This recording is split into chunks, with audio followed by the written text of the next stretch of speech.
Hello Final Fantasy fans, and welcome back to the last top 5 video featuring water, and really going to try to end this on a high note. And this was another one of those very difficult to pick between the different cards, but hopefully we at least make a solid reasoning for each of the cards that we've chosen. So before we wash over to the spoilers, I want to get right into the pre-release mention that we need to hype up. Like, this is big news that we're finally getting another pre-release event. More stores are getting in. There's like double the pre-releases, at least in Michigan. Hopefully your state had the same amount of love. So I'm going to drop in the comments down below a link to Square Enix's website, so fftradingcards.com, where you can see what stores in your state are having a pre-release. So if you haven't already, call up your friends, call up the stores, make sure they're having it, what day they're having it on, all that good stuff, and go attend these events.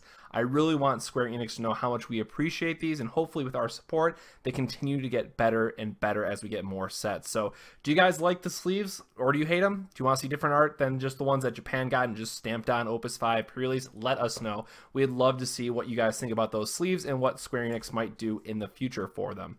So as the thumbnail kind of gave it away, the number one pick that I have to give it to is Leviathan. This is a card that has seen play since Opus 1 and continues to be a must-play, in my opinion, card in the vast majority, if not all, of the water decks. Now, I obviously am not going to count the summonless or the Cleone type of water-based decks. That obviously would go against it. So in every other deck that plays water, this has most certainly been a 2 of, if not a 3 of.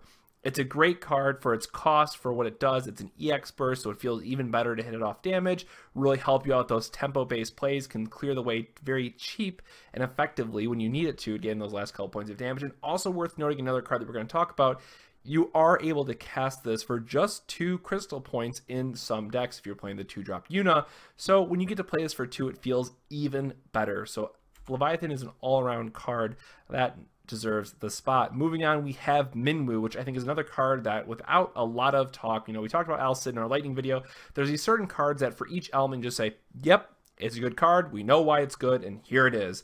Minwu was a very heated debate, admittedly, when Opus 1 came out and trying to play around it. People were playing Legendary Sephiroth just to try to beat it in some decks. Actually, Legendary Sephiroth came back in this set thanks to Shadow, but a lot of people hate this card, and rightfully so. Minwu is a 3-drop backup that can make it very difficult for your opponent to play their game. If you're going against a ping-based lightning or fire deck primarily, and then some of the ice decks to a point, this one card can shut out that entire strategy. And again, unless they're playing Dark Sephiroth, which is high cost and really awkward for a lot of decks, unless they're playing Wind or Earth to have Archer or Hecaton Kara, it's really difficult to remove this card or to play around it. So sure, you can do things like Black Mage to shrink something and then deal with like Heroic Lulu, deal at 5,000, but that's really awkward and takes a lot of setup. So this is another one of those cards where, speaking now to Wind, we have the Legendary Aerith. It's just a card you want to put in your deck, and if it's a 1 of, it's a 2 of, whatever it might be, just having that silver bullet in your deck can swing the tide of the battle in your favor in such a huge way that why wouldn't you play one of these? Why not just have 1 or 2 of these cards in your deck that can give you that much advantage over some of the other cards? I think Minwu is absolutely here to stay, and I would not be surprised if we see more of him in this next set. Some of the other cards that we need to at least mention or acknowledge is going to be Cognos, and, well, we have the Scholar here at the end. So, yes, I'm going to give this to Cognos here from a high level, and then Scholar also gets the honorable mention. Cognos, since his Opus 3 release, has really pushed mono water decks forward, or even water splash earth in some cases, because his effect is just very strong. Now, it's worth noting all these decks that play Cognos, or correct me if I'm wrong, but I'm sure 99% of them playing Cognos are also playing Scholar, so you can just bounce him and play it again, and it's a board wipe. That said, there are many situations where you're playing mono water, you're flooding the field with maybe these like slightly lower powered guys, and you're able to set up a Cognos where it becomes this Anthem-like effect. So instead of pumping your guys, you're shrinking your opponents, and suddenly it's very difficult for them to block. Yes, this is one of those cards that require a bit of setup or board presence like Renoa did from our Ice video in terms of getting the full value out of it, but I think if you've played with this card at all, really, and mostly in those mono water decks, it's very hard not to put this card in that top 5 list. Now, I would be amiss to not mention the defense capabilities of it as well. It can be a very good blocker for when you need it to be, but you're, again, primarily using it for the power reduction on your opponent's field. Just being able to swing through for those couple points of damage at the end game, or your opponent losing their entire board and it's going to win you the game the next turn, is good enough for the mention. And again, Scholar here, just getting the kind of mini honorable mention, if you will, just because of how it works with Cognos. Now, the probably most heated debate that's going to come out of this video is going to be which Una. So I think if we look at just cards as they're being played right now, 5-drop Una, yes, sees more play, but I think 2-drop Una has more love for what she does as the game goes on and making those water summons cheaper. So I think 2-drop Una gets the mention from me, and quite a few other people pick the 5-drop Una. So I'm going to focus on 2-drop Una in this case, and we know why 5-drop Una is good because of Chaos Walker the Wheel, preventing other break effects, what have you. 2-drop Una, as we get more water summons, and yes, it can't reduce it to 0, but it can reduce certain water summons to 2 or 1 or 2, excuse me, that make them just so much better to play. In the case of Leviathan, being able to just pitch one card from your hand and play Leviathan, even if you have all your backups tapped, is such an advantage to have that opportunity. Now, again, you are most likely doing this in a very water-heavy deck because, again, you're probably playing all water summons if you want to use this card. So, not a surprise that I expect to see a ton of 2-drop Una play within the first maybe 1 or 2 weeks of Opus 5 until people start making those wind-water decks again, or what other elements that they want to combine with it. But I would expect Una 2-drop to be seeing a lot more play early on. So another question for you guys, do you think the 2-drop version is better, or do you like the 5-drop because of the additional effects that it gets? Let us know. Again, I am giving it all to 2-drop Una in this case.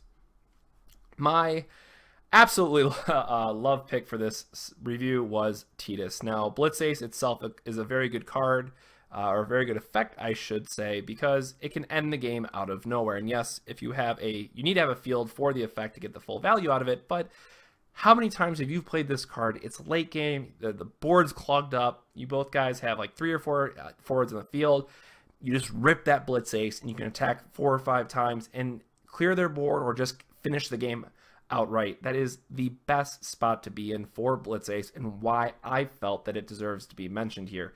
Yes, I don't think it's seen any play, admittedly, in the last few weeks. Yes, I still played my Windwater list because I'm weird, but I accept that. I think it's still a great card to play, and I love the artwork. So Tita is going to get the final slot or final mention, at least for me. And then for our honorable mention, we have Garnet. This is a very interesting card that when it came out in Opus 3, we saw these kind of like oops all summons decks, if you will, where the people were playing 12, 14 summons, a very high count to get the effect off. Because we've seen some of these summonless decks pop up in Opus 4, at least at the beginning, and they've been, you know, here or there throughout the course of the meta, and who knows what Opus 5 is going to bring yet. This card is not seen as much play, as much love as we might expect, but I think it's still worth, again, mentioning here, and it gets the honorable mention for the spot. It's also worth noting that it can be a 3-drop 8k with your Waka buff and then gets plus 1,000 whenever you cast that summon. And it is an absolute blowout when you get to play this card and then Cyclops on a turn. So you get to get a plus 1,000 to all your guys, minus 3,000 for your entire opponent's board. And it is very difficult to not just win out on that spot, depending on if you have enough forwards, or just break all of your opponent's forwards because they're forced to block. And that is a very strong spot to be in, but again, it gets a little bit difficult because you have to have both Garnet and Cyclops in your deck. So unless you're playing like a Water Lightning deck already, or you're playing this Garnet Summons deck, it's going to be very difficult to kind of get that effect off. So the other one worth mentioning that's a smaller power swing, but is Hecaton Chair, breaking their plus 1,000 power backup, getting plus 1,000 to your team, and having that plus 2,000 power swing that way. So both those are fair options, but again, are off color and can be a little bit difficult to cast otherwise if you do not rather have Garnet in the field. So that's our top pick. That brings these videos to a close. And as a last mention, I want to point out that we're going to be doing a kind of an Opus 4 wrap-up video if I get to it this week or early next week. Obviously, pre-release going on this weekend, so I have to get ready for that. We're doing a midnight release at Gamers Gauntlet. So if you're in Michigan, check that out on Friday, or I guess Sunday, Saturday morning, whatever time that is at midnight. So 12:01 Saturday. Please make sure to check that out. I think it's going to be a great time. But a lot of us are getting excited for Opus 5. So starting next week, we will be returning to Duel Series. Rice said he's very excited to start recording again. Maybe we'll do streaming some Octagon matches, maybe change it up a little bit. We're still very interested in providing you guys with the best Final Fantasy content we can and just getting your feedback on what you would like to see. So yes, we've been without Duel Series for a little while, so those are coming up. So please stay tuned for that. So with that, I really hope you guys enjoyed this video. If you did, drop us a like down below. That helps us out a ton. Again, comment what your favorite sleeves are, what you'd like to see in the future, and your top picks for Water. And of course, don't forget to subscribe for future Final Fantasy trading card game content. So on behalf of myself and the rest of the Six Sages Gaming crew. Thanks for watching, and we'll catch you next time. Have a good one. This video made possible thanks to our Patreon supporters. Thank you to our honorary sages.